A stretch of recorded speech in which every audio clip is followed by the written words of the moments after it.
자, 오늘 우리에게 주시는 하나님 말씀을 함께 받겠는데요. 아까 말씀드렸던 것처럼 오늘은 예수님의 산상수훈의 첫 번째 설교인 팔복을 우리가 함께 받겠는데요. 마태복음 5장 1절에서 12절까지 말씀을 함께 받도록 하겠습니다.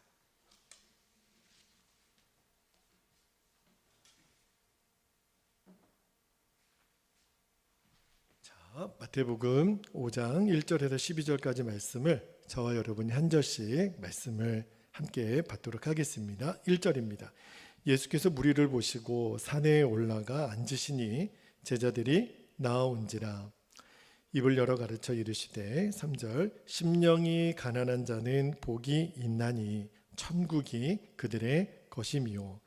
애통하는 자는 복이 있나니 그들이 위로를 받을 것이미요. 5절 온유한 자는 복이 있나니 그들이 땅을 기업으로 받을 것이미요. 의에 줄이고 목마른 자는 복이 있나니 그들이 배부를 것이미요. 7절 긍휼히 여기는 자는 복이 있나니 그들이 긍휼히 여김을 받을 것이미요. 마음이 청결한 자는 복이 있나니 그들이 하나님을 볼 것이미요. 9절 화평하게 하는 자는 복이 있나니 그들이 하나님의 아들이라 일컬음을 받을 것이미요. 의를 위하여 박해를 받은 자는 복이 있나니 천국이 그들의 것임이라. 나로 말미암아 너희를 욕하고 박해하고 거짓으로 너희를 거슬려 모든 악한 말을 할 때에는 너희에게 복이 있나니 기뻐하고 즐거워하라. 하늘에서 너희의 상이 큼이라. 너희 전에 있던 선지자들도 이같이 박해하였느니라. 아멘. 아멘. 하나님 말씀입니다. 오늘 행복의 시작 예수 그리스도 이제 7번째 말씀을 좀 나누겠는데요. 오늘 설교 제목이 나는 행복의 기준이 분명한 사람인가? 다시 말하면 나는 행복의 기준을 알고 있는 사람인가?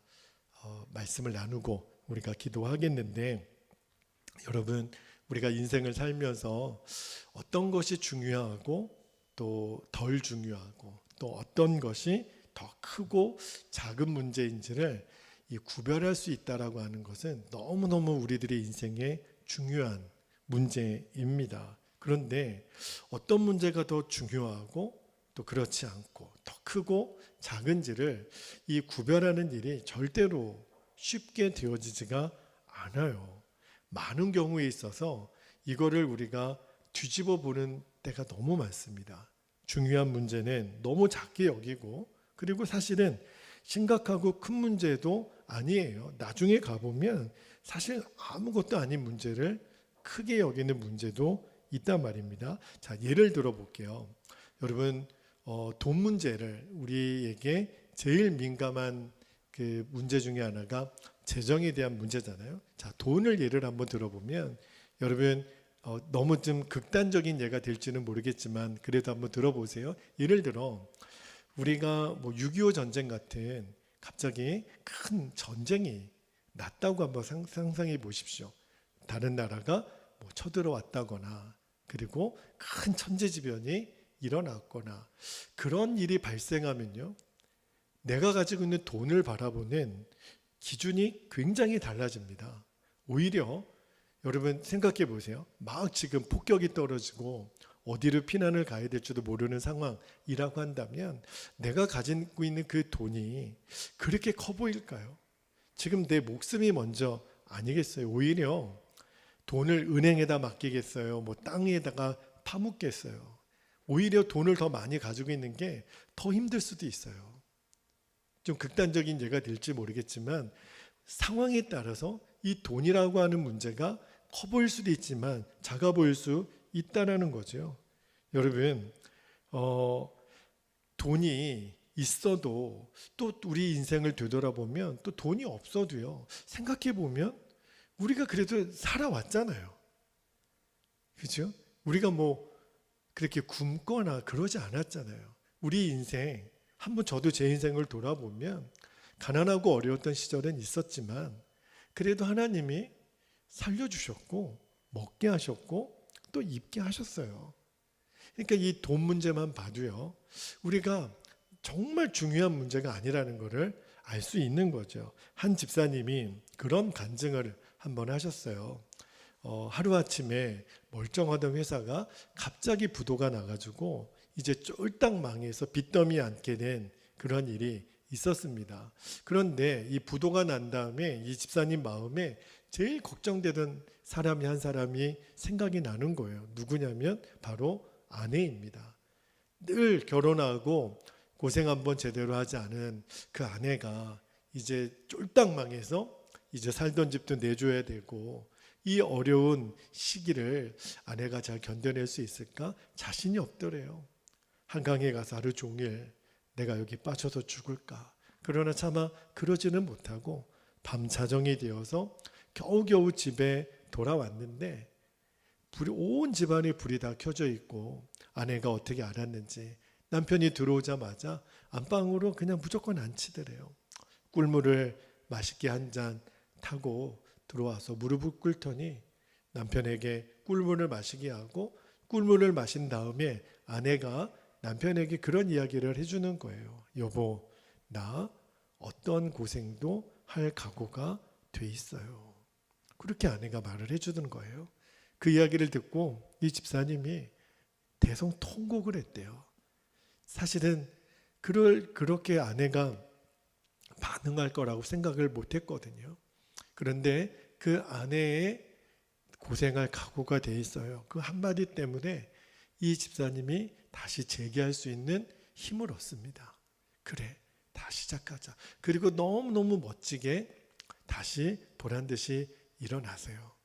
저희 예전에 섬기던 교회에 믿음으로 사는 남자들의 모임에서 간증하셨던 집사님의 고백입니다. 근데 여러분, 이 돈 때문에요. 너무나도 많은 부부들이 싸우고 이혼하는 경우도 굉장히 많잖아요. 도대체 뭐가 중요한 문제인 거죠? 여러분, 진짜 우리가 크게 봐야 될 문제는 작게 보고 작게 봐야 될 문제는 크게 보니까 그러니까 문제가 생기는 거예요.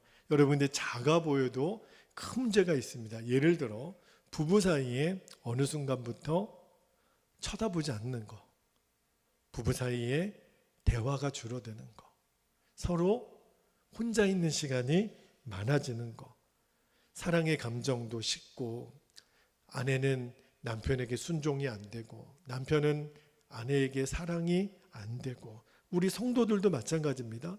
어느 순간부터 기도가 잘 안 돼요. 기도 자리에 가는 게 별로 내 마음에 기쁨이 아닌 거예요. 그러면 여러분, 이게 절대 작은 문제가 아닙니다. 너무너무 중요한 안 좋은 신호예요. 나도 모르게 자꾸 불평이 나오고 인색해지고 다른 사람에게 까다로워지고 그냥 너그럽게 넘어갈 수 있는 상황인데도 꼭 굳이 한마디 더해서 관계를 어렵게 만들고, 이게요 절대 작은 문제가 아니에요. 상대방이 그렇게 나에게 빌미를 제공했으니까 내가 이렇게 반응하죠, 아니라니까요. 여러분, 왜 이런 문제가 우리는 작아 보이지만 굉장히 심각한데 왜 제가 심각하다고 말씀을 드리냐면 이러한 모든 반응이 어디서부터 연루가 되는지를 알아야 돼요. 하나님, 그분과의 관계가 지금 제대로 되어 있지 않으면 모든 나타나는 현상들입니다. 하나님, 그분과의 관계가 좋은데 부부 사이가 안 좋을 수가 없어요. 하나님, 그분과의 관계가 좋은데 다른 사람에게 까다로울 수가 없습니다. 그러니까 이렇게 작아 보이지만 큰 문제가 되는 거는 지금 내가 주님과의 관계가 엉망이라는 얘기인 거거든요. 여러분, 꼭 이런 상황에 내가 말하고 뭔가를 결정하는 것이 큰 문제가 되고 다툼이 되고 싸움이 되는 거예요. 시험이 되는 거예요. 자, 이제 여러분에게 묻습니다. 여러분은 여러분의 인생에 문제가 다가왔을 때 어떤 것이 중요하고 큰 문제인지 아니면 가볍게 넘길 수 있는 문제인지 이제 그 기준이 제대로 서셨습니까? 오늘 밤에 말씀을 들으면서 그 기준이 정확하게 세워지게 되기를 축복합니다. G.K. 체스터튼이라고 하는 분이 이런 말을 하셨어요. 아이들은 크리스마스 양말이 사탕이나 장난감으로 채워진 것에 행복해한다. 애들은 그렇죠. 선물이 관심이 있으니까. 하지만 그 양말에 들어가는 두 다리라는 내 건강한 두 다리는 그런 신기한 선물에 대해서는 전혀 행복해하지 않는다. 우리는 생일 선물과 생일 케이크에는 감격한다. 그러나 생일을 주신 하나님께 감격하지는 않는다. 생일이 되면 하나님 앞에 나를 이 땅에 보내주신 하나님께 먼저 감사하고 그리고 예물을 올려드리는 분들을 간혹 봐요. 그러나 다 그렇지는 않은 것 같아요. 그냥 내 생일에는 선물 받는 게 관심이고, 그죠? 5월이 가정의 달인데 부부의 날이든 어버이날이든 어린이날이든 우리들의 온통 관심은 나에게 부모님을 주신 것에 대한 감사가 없고, 자녀를 주신 것에 대한 감사가 없고, 배우자를 주신 것에 대한 감사가 없고, 가족을 주신 것에 대한 감사가 없고, 15일이면 스승의 날이기도 하죠. 나에게 스승을 주신 것에 대한 감사가 없어요. 여러분, 꼭 내가 무슨 돈이나 선물을 줘서 감사를 표현하는 거, 제가 이 말씀을 드리는 게 아니에요. 적어도 우리들의 마음은 하나님 그분에게 나에게 자녀를 주시고 부모를 주시고 형제를 주시고 스승을 주시고 이렇게 교우들을 주신 하나님께 감사하는 마음이 있느냐는 거예요. 너무나도 많은 경우에 우리는 본질을 잃어버리고 맨 쓸데없는 것에 관심을 갖다가 우리의 마음이 다 무너져 버립니다. 미국의 마샬 쉘리라고 하는 분이 목회자를 위한 리더십이라고 하는 잡지에서 이런 글을 기고하셨는데 실제 있었던 일이라 그래요. 1991년 11월 22일에 오후 8시 20분에 톱이라는 아이가 어느 부모 가정에 태어났습니다. 그런데 이 아이가 태어나서 유전적인 희귀 질병 때문에 태어난 지 2분 만에 그 자리에서 죽고 맙니다. 그리고 3개월 뒤에 이 부부에게 2살 된 딸마저 사고로 죽습니다. 그러니까 부모가 얼마나 마음이 힘들겠어요. 둘째 아이는 태어나서 2분 만에 죽고, 또 딸아이는 2살 때 사고로 죽고, 하나님께 정말 애원하듯이 그렇게 기도를 했대요. 하나님, 도대체 이유를 모르겠습니다. 이런 어린 아이들, 이 착한 아이들, 아무런 죄가 없는 아이들을 이렇게 데려가시면 어떡합니까? 2분밖에 살지 못하고 2년밖에 살지 못한 채 이 아이들을 데려가시면 어떡합니까? 뭐 그렇게 절규를 하는데 하나님의 음성이 들려오더라는 거예요. 하나님 뭐라고 말씀하셨냐면, 아니다 아들아, 나는 너의 자녀를 2분만 살게 창조한 것도 2년만 살도록 창조한 것도 아니란다. 나는 너를 40년 혹은 50년 60년 살게 창조한 것이 아니라, 그 다음 말씀이 중요해요. 영원히 살도록 창조한 것이란다. 이제 하나님 나라에 너희 온 가족이 다시 만나서 난지 2분 만에 죽은 아이도 2년 만에 죽은 아이도 영원한 하나님 나라에서 너희는 함께 영원한 삶을 누리게 될 거야. 너무너무 제 마음에 울림이 되더라고요. 여러분, 이제는 우리가 어떤 문제를 바라보는 눈이 진짜 달라졌으면 좋겠어요. 그러니까 이제는 어려움이 없기만을 우리가 바라지 말고요. 어떤 문제가 오더라도 이제는 의연하게, 어려운 문제는 어려운 문제들을 감당할 힘을 주실 거고, 사실 아무렇지도 않은 문제는 그냥 또 가볍게 넘길 수 있는 그런 지혜와 담대함을 하나님이 주셨으면 좋겠어요. 어느 수준까지 우리가 자라기를 원하냐면 욥처럼 내 입술로 하나님께 범죄하지 않는, 그냥 고난도 아무렇지 않게 넘길 수 있는 그러한 담대함이 오늘 그 눈이 열리는 밤이 되기를 주의 이름으로 축복합니다. 인도의 성자라고 그러죠. 선다싱이라고 하는 인도의 성자가, 이분이 원래는 시크교라고 하는 그 집안에서 그 종교를 믿는 집안에서 태어났는데, 여러분 사도 바울이 다메섹 도상에서 예수님을 만났죠. 그러니까 사도 바울은 굉장히 신비한 체험을 한 거예요. 그 부활하신 예수님이 영으로 바울에게 사울이었을 때, 사울아 사울아 네가 나를 왜 핍박하느냐. 그리고 사울이 꼬꾸라져서 예수님을 만나게 되잖아요. 근데 그 썬다싱도 15살에 굉장히 신비한 체험을 합니다. 그냥 환상이죠. 다메섹 도상의 사울처럼 신비한 체험을 하는데 그 체험에서 예수님을 만나요. 누가 예수님을 전해준 것도 아닌데 그냥 그 15살에 신비한 체험을 합니다. 그 환상으로 예수님을 만나고, 그래서 이제 자기가 그리스도인이 되겠다고 가족들에게 이야기를 했는데, 가족들이 뭐라고 그러냐면 너 개꿈이야. 너 무슨 말도 안 되는 꿈, 그냥 그거는 그냥 꿈이야, 꿈. 너 미쳤니? 그렇게 반응을 했는데, 근데 이 썬다싱이 그 체험을 하고 나서 성경을 읽고 교회를 나가서 정말 진정한 그리스도인이 됩니다. 그러니까 가족들이 더 핍박이 심해지는 거예요. 인도가 얼마나 힌두교나 그런 계통의 종교가 강합니까? 그러니까 기독교로 개종한다고 그러니까 말도 안 되는 핍박이 가해지기 시작하고, 그런데 그 썬다싱이 그 핍박 속에서 이런 고백을 했어요. 한번 잘 들어보세요. 핍박이 아무리 강해도 그리스도와 함께 있지 않았을 때 내가 겪었던 불안과 같은 상태에 비하면 그깟 핍박은 아무것도 아니었다. 환난과 핍박을 견디는 것이 내게는 어렵지 않았다. 왜냐하면 그리스도가 없는 상태의 나는 물 없는 물고기와 같았고 새가 물속에 들어있는 것과 같았기 때문이다. 핍박은 아무것도 아니다. 나는 그리스도인으로 이 땅에 살지만 하늘에 사는 것이다.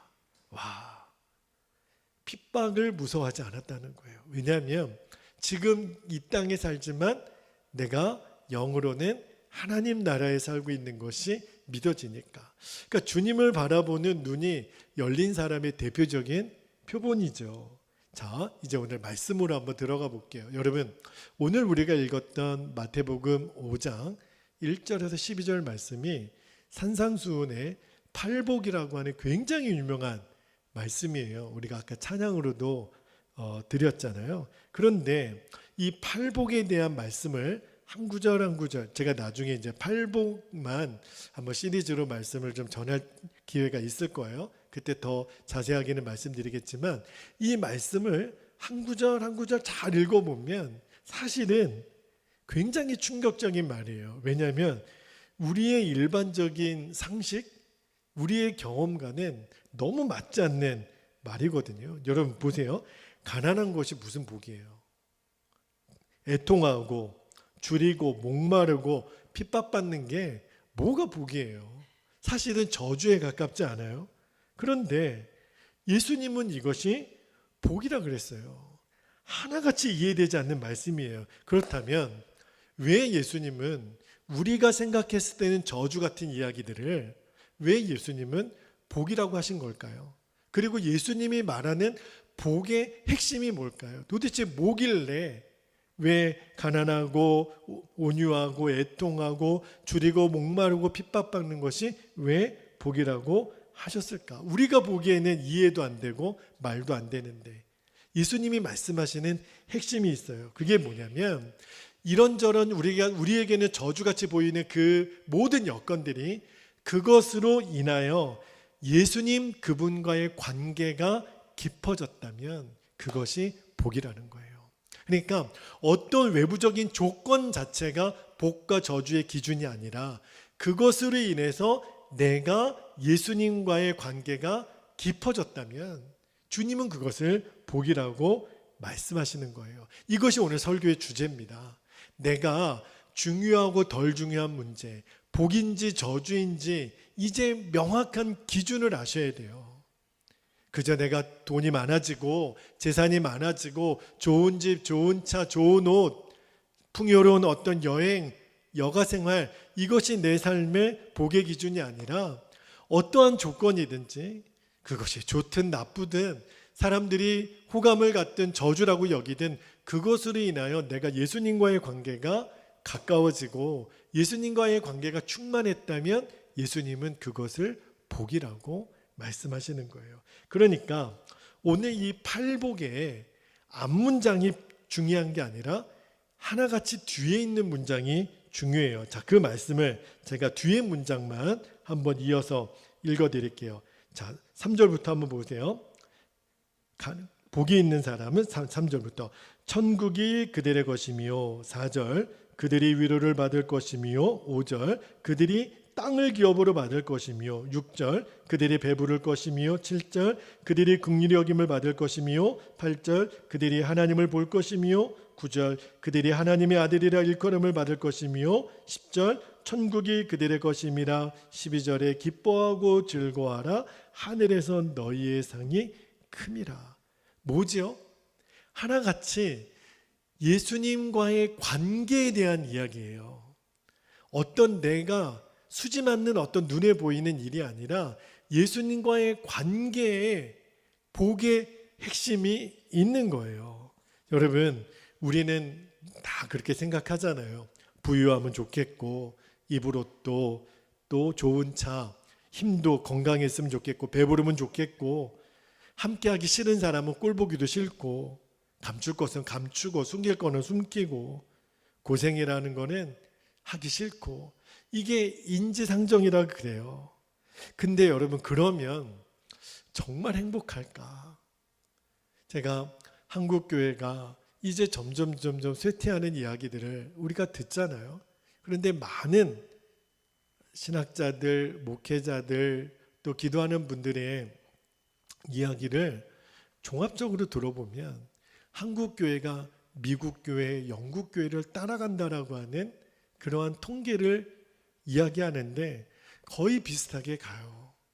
영국교회도 미국교회도 엄청난 부흥을 이루었잖아요.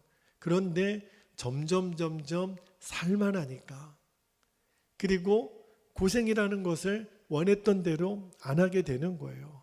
한국도 전 세계 12위의 그런 부강한 나라가 되고 나서 점점 한국교회 성도들 안에 야성을 잃어버리기 시작했습니다.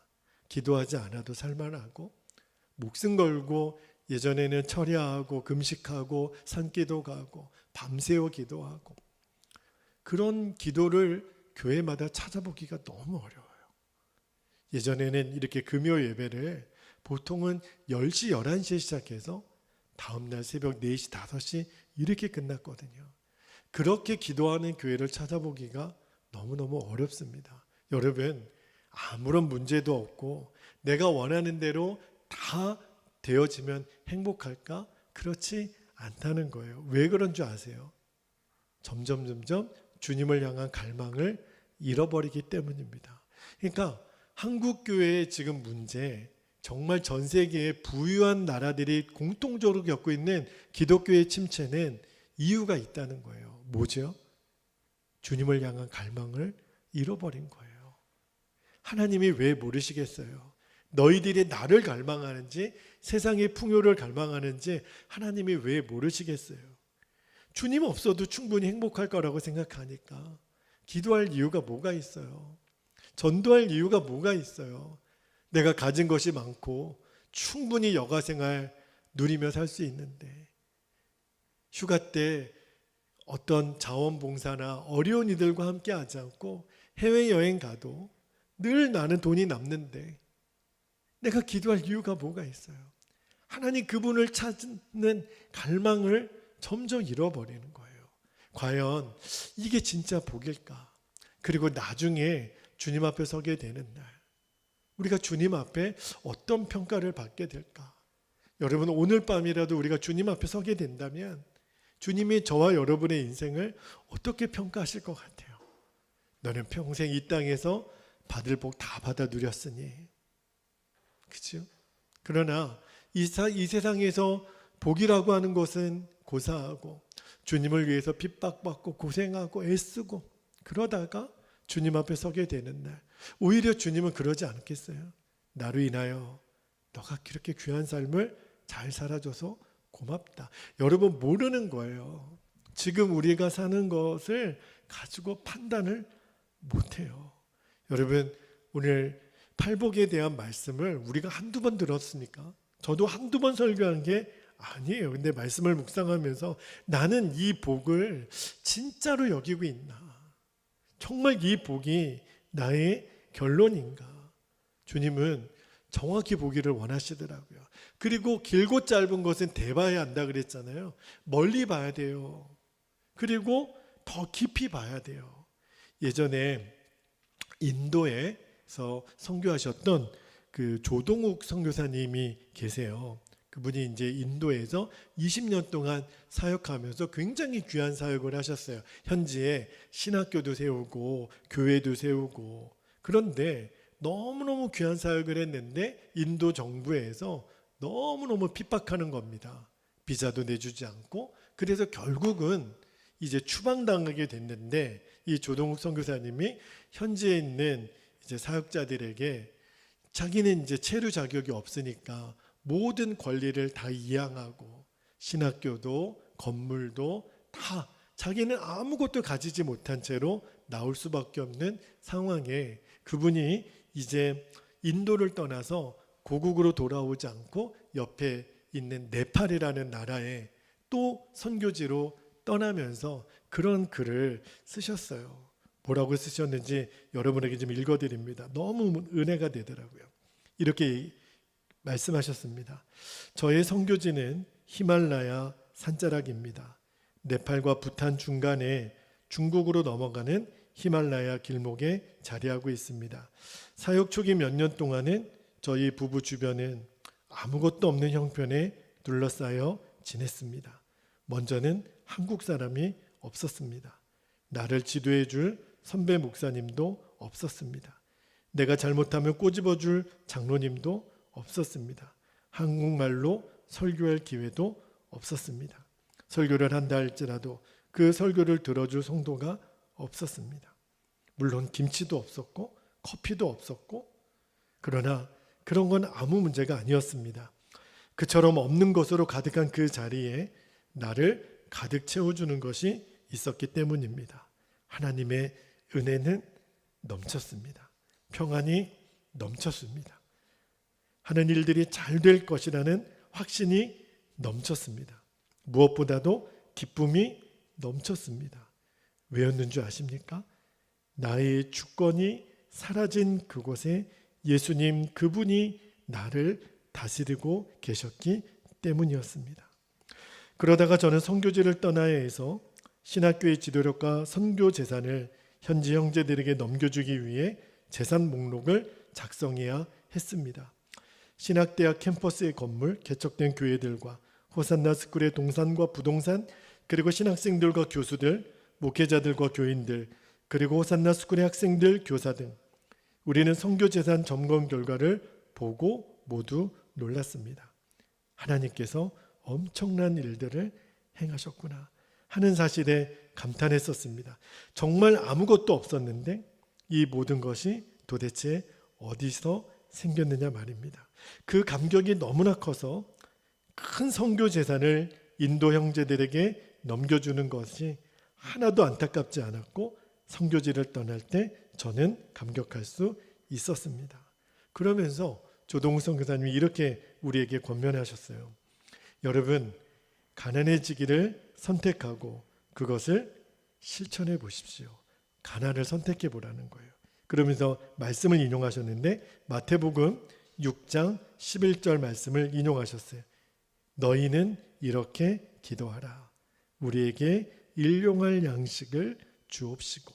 그리고 디모데전서 6장 7절 8절 말씀을 인용하셨습니다. 우리가 세상에 아무것도 가지고 온 것이 없음에 또한 아무것도 가지고 가지 못하리니 8절 우리가 먹을 것과 입을 것이 있은즉 족한 줄로 알 것이니라. 입을 것 있고 먹을 것 있으면 충분하다는 거예요. 그러면서 이렇게 이어 얘기하셨어요. 여러분 가난을 즐길 준비를 해보시지 않겠습니까? 하나님이 복의 근원을 믿는다면 가난해지기를 결정해 보시기 바랍니다. 내가 가난해지려 할수록 하나님은 그 가난이란 지붕 아래에 수많은 행복을 채워주시더라고요. 먼저 영혼이 가벼워지고 상쾌해지는 행복이 옵니다.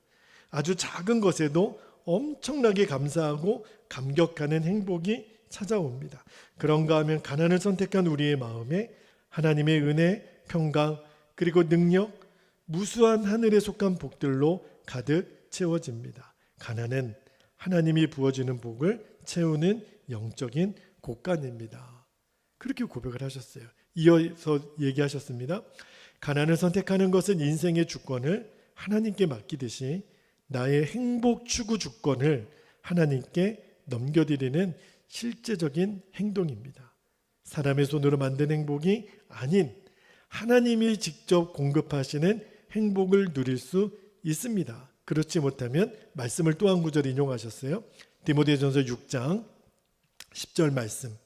돈을 사랑함이 일만하게 뿌리가 되나니 이것을 사모하는 자들이 미혹을 받아 믿음에서 떠나 많은 근심으로써 자기를 찔렀도다. 한 것처럼 욕심을 부리면 불필요한 영적, 육체적 에너지 소모로 인하여 목숨을 단축시키거나 욕심이란 함정에 스스로 빠지기도 합니다.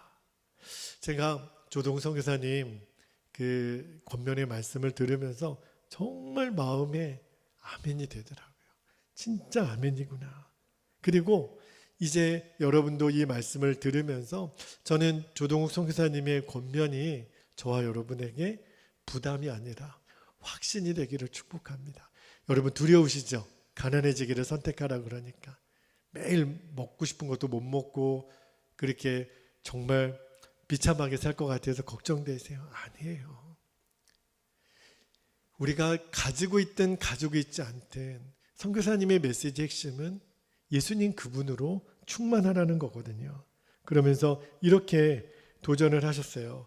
우리 안에 행복의 기준이 분명하지 않으면 형편에 따라 우리는 행복하고 또 불행하다고 요동치게 될 겁니다.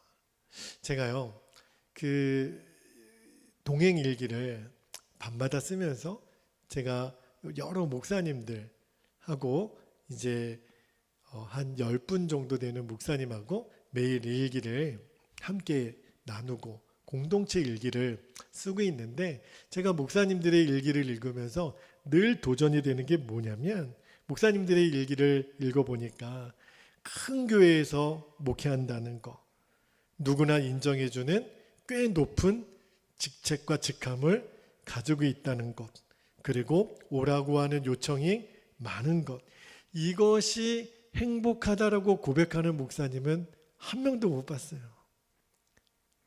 여러분, 누군가에게는 그 조건이 부러울 수도 있는 거잖아요.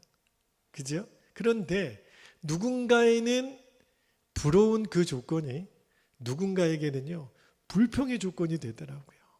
이런 거 안 했으면 좋겠다고 오히려. 너무 이상하지 않아요? 아니, 다 그렇게 되고 싶은 마음이 있다면 그 안에서 행복하다는 고백이 나와야 되잖아요. 한 사람도 못 봤어요.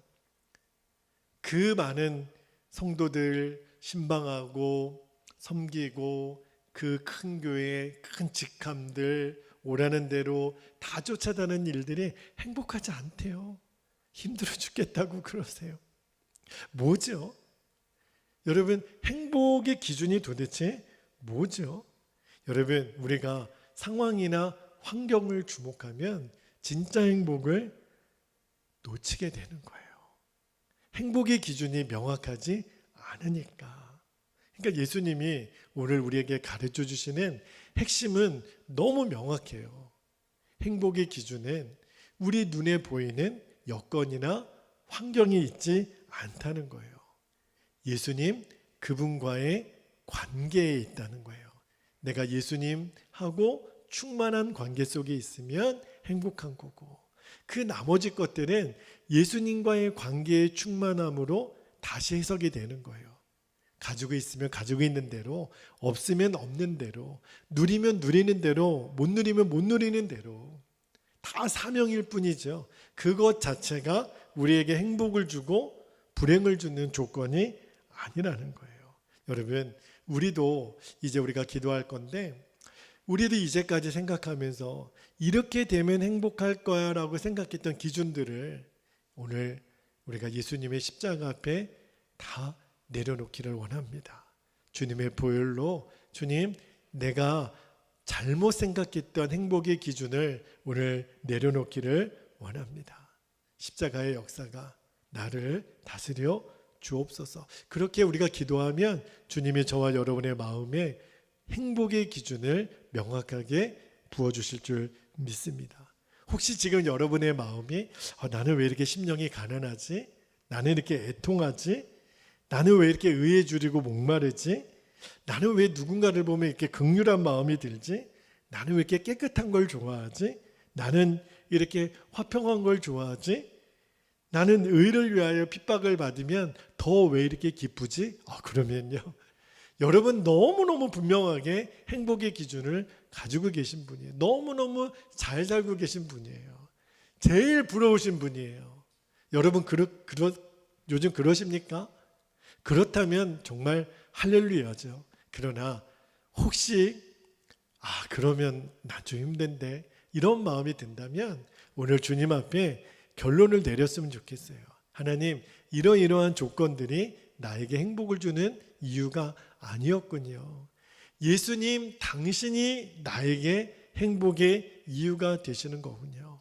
이제는 행복의 기준을 정확히 아는 성도로 저와 여러분이 세워지게 되기를 주의 이름으로 축복합니다. 세 가지 기도 제목을 주셔서 함께 우리가 붙들고 기도하겠습니다. 첫 번째, 오늘 이 시간 제 마음에 행복의 기준이 완전히 바뀌게 하여 주옵소서. 예수님 그분이세요. 두 번째, 그동안 가지고 있었던 행복의 기준을 이 시간 십자가에 못 박습니다. 나의 마음과 생각에 주의 보혈의 역사, 십자가의 역사가 일어나게 하여 주옵소서. 마지막 세 번째, 행복에 대한 주님의 기준이 내 마음에 부어지게 하여 주옵소서. 우리 주의 이름을 간절히 부르고 통성으로 기도하겠습니다. 주여. 할렐루야. 사랑과 은혜가 풍성하신 아버지 하나님, 오늘 예수님이 산상수훈의 첫 번째 설교하셨던 팔복에 대한 말씀으로 아버지 하나님, 우리는 진정으로 행복에 대한 기준을 가지고 있는 사람인지 아버지 하나님, 우리가 정확하게 말씀으로 분별하는 은혜를 주셔서 감사합니다. 예수님이 이 말씀을 하시는 이유, 하나님, 이 8가지 복에 대한 기준은 한결같이 하나님 귀결되는 목적이 있습니다. 바로 예수님과의 관계입니다. 이 모든 것들이 예수님께로 우리를 인도하고 예수님과의 관계에 충만함을 준다면 그것이야말로 진정한 행복의 이유가 된다고 주님 말씀하십니다. 복이 있는 기준, 정말 주님이 원하시는 복에 대한 기준을 우리가 명확하게 갖게 되기를 원합니다. 아버지 하나님, 선교사님의 고백처럼 스스로 가난해지기를 선택하는 이유는 하나입니다.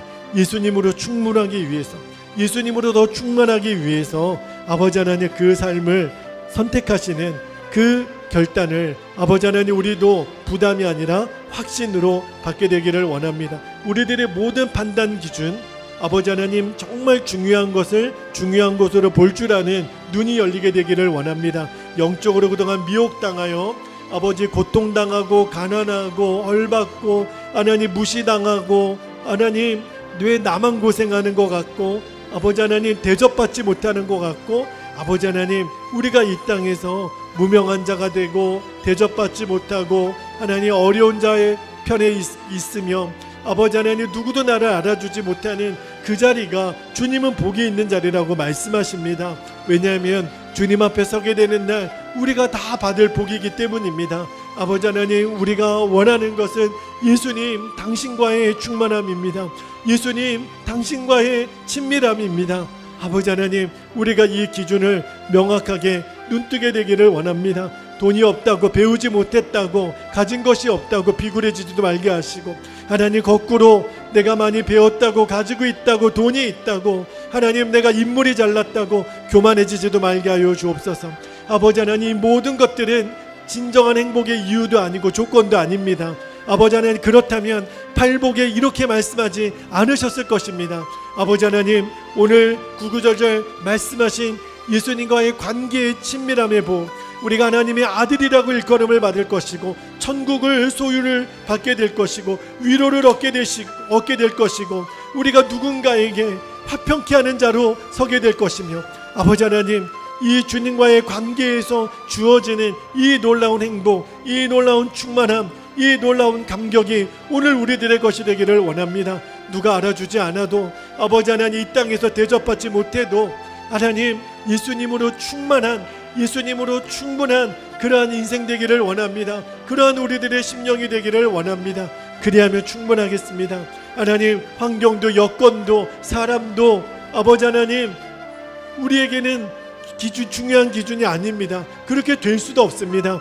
예수님, 당신만이 우리들의 기준입니다. 아버지 하나님, 이제는 정확하게 무엇이 중요한지 덜 중요한지, 무엇이 큰 문제인지 작은 문제인지 우리가 절대로 거꾸로 해석하는 일이 없게 해주시고, 아버지 하나님, 이제 작아 보이는 문제가 오히려 큰 문제가 될 수 있다는 것을 알고 우리가 대범하여 담대하여 아무것도 아닌 문제는 하나님 툴툴 털어버리는 욥과 같이 고난에 대한 해석이 달라지고, 아버지 하나님, 오히려 주님 앞에 감사할 수 있는 예수님과 동행하는 그 영성으로 아버지 하나님, 우리들의 크고 작은 모든 문제들을 이겨내고 극복해내고 돌파해내고 아버지 하나님, 승리하는 주의 자녀들이 되게 하시고 주의 몸된 교회와 성도들이 되게 하여 주옵소서. 오 주님, 그렇게 인도하실 주님을 찬양합니다. 오 아버지, 감사합니다.